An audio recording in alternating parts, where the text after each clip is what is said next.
Hello दोस्तों, तो AOT के सीजन 115 एपिसोड में जब आयरन की कस्टडी स्काउट रेजिमेंट में से कैप्टन लिवाई को मिल जाती है, तो इसके बाद स्काउट के लोग अपने एक खास हेडक्वार्टर में जा रहे होते हैं, जहां वो आयरन को भी लेकर जा रहे होते हैं। तभी घोड़े पर बैठा एक स्काउट आयरन को कुछ समझा रहा होता है कि उसकी जीभ कट जाती है। उसकी पार्टनर उसको बाद में ये समझाती है, भला घोड़े पे सवारी करते समय तुम्हें अपनी जबान चलाने की क्या जरूरत थी, तुम्हें थोड़ा ध्यान रखना चाहिए था। आयरन वहाँ हेडक्वार्टर में देखता है कि यहाँ बहुत से ऐसे स्काउट है जिन्होंने कई टाइटन्स को मारा है और उन्हें पकड़ के बंदी बनाए हैं। ये सभी बड़े खतरनाक लोग हैं और अपने काम में काफी माहिर है, और आयरन को भी इन्हीं लोगों की निगरानी में रखा जाना होता है। कैप्टन लिवाई अब सभी को इस खंडर की सफाई करने में लगा देते हैं और सभी स्काउट्स और बाकी लोग मिलकर इस खंडर की सफाई करने लग जाते हैं। अब आयरन लिवाई से पूछता है कि वो आखिर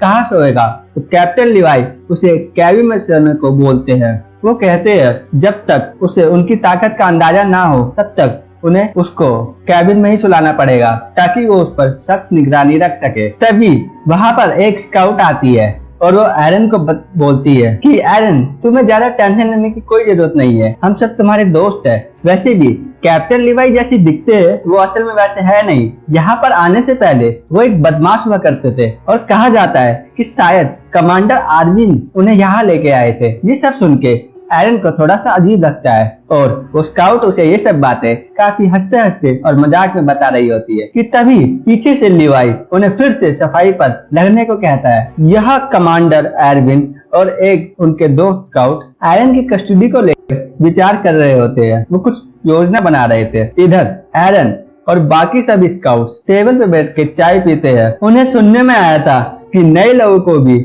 इस मिशन में लाया जा रहा था। एक स्काउट फिर आयरन से पूछता है, आयरन, क्या तुम्हें पता है कि टाइटन में कैसे बदला जा सकता है? आयरन कहता है कि मुझे खुद नहीं पता कि आखिर मेरे साथ क्या हुआ और वो कैसे टाइटन में बदल गया। उसे कुछ भी याद नहीं था सिवाय उसके कि जब उसने अपने हाथ को काटा था। अच्छा, फिर आयरन सोचता है कि आखिर उसे ये बात कैसे याद रह गई। अब वहाँ कमांडर हांजे आती है, जो कि एक सेक्शन कमांडर थी। वो आयरन से मदद मांगती है। दरअसल सेक्शन कमांडर हांजे एक रिसर्च लैब चला रही होती है और वो टाइटन्स पर रिसर्च भी करती है। वो एक साइंटिस्ट भी थी। वो आयरन से कहती है कि आयरन, हम टाइटन्स पर एक्सपेरिमेंट करते हैं, तो क्या तुम भी हमारी एक्सपेरिमेंट करने में हमारा साथ दोगे? वो टाइटन को लेकर काफी रिसर्च करती आई है। उसने ऐसे 2 टाइटन भी पकड़ रखे थे और उनसे बात भी करने जाती थी।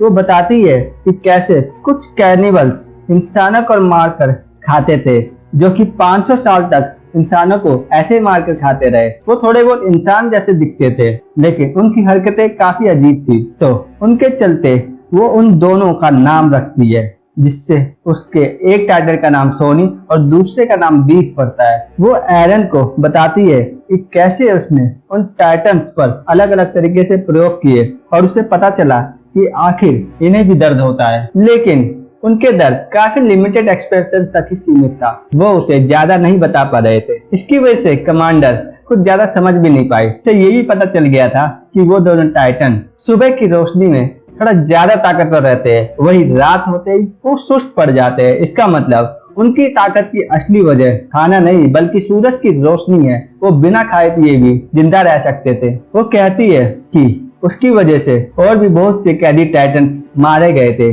जो कि उसे अच्छा नहीं लगा। इसलिए वो टाइटन का इस बात को ज्यादा ही ध्यान रख देती। वे उन टाइटन्स पर लोहे की रोड चुबाकर उनके दर्द को नोटिस करी थी कि आखिर उनके गर्दन के अलावा क्या उन्हें कई और हिस्से पे भी दर्द होता है। तो उन्हें सच में दर्द हो रहा था। अब आयरन को कमांडर का ये बिहेव थोड़ा सा अजीब लगा।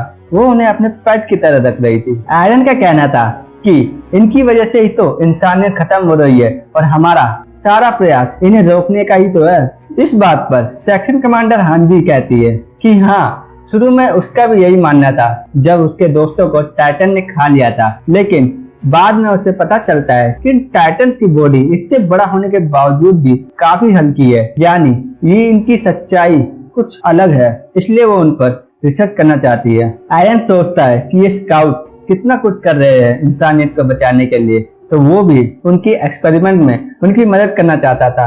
वो सेक्शन कमांडर हांजी से कहता है कि वो उनकी एक्सपेरिमेंट की पूरी कहानी को सुनना चाहता है और वो उनकी मदद भी करेगा। अब हांजी भी खुशी खुशी उसे अपनी खोज के सारी चीजें बता रही होती है और बताते बताते सुबह हो जाती है। एरन हांजी की बातें सुनकर बहुत थक चुका था और उसकी आंखें भी मोटी हो गई थी। अब वो और नहीं सुन सकता था, यानी कि हांजे ने एक और एरन को पूरा पका ही दिया था। अब एक स्काउट दौड़ते हुए वहां आता है और हांजी को बताता है कि उनके जो 2 टेस्ट सब्जेक्ट रखे गए थे, सोनी और बीप, वो दोनों मर चुके हैं। अब हांजी वहां दौड़ दौड़ कर जाती है और उनकी हड्डियां देखती है जो कि भाप बन रही होती है, क्योंकि उस हांजी ने उन दोनों को अच्छे से संभाल के रखा था, तो वो उनके मरने पर बहुत जोर जोर से फूट फूट कर रोने लगती है। इससे सभी स्काउट्स को ये शक होता है कि शायद इनके बीच कोई दुश्मन है जिसने ये काम किया है और उसको यहाँ के सिक्योरिटी का भी काफी कुछ पता है। एरन भी यही सोच रहा होता है कि पक्का स्काउट में से ही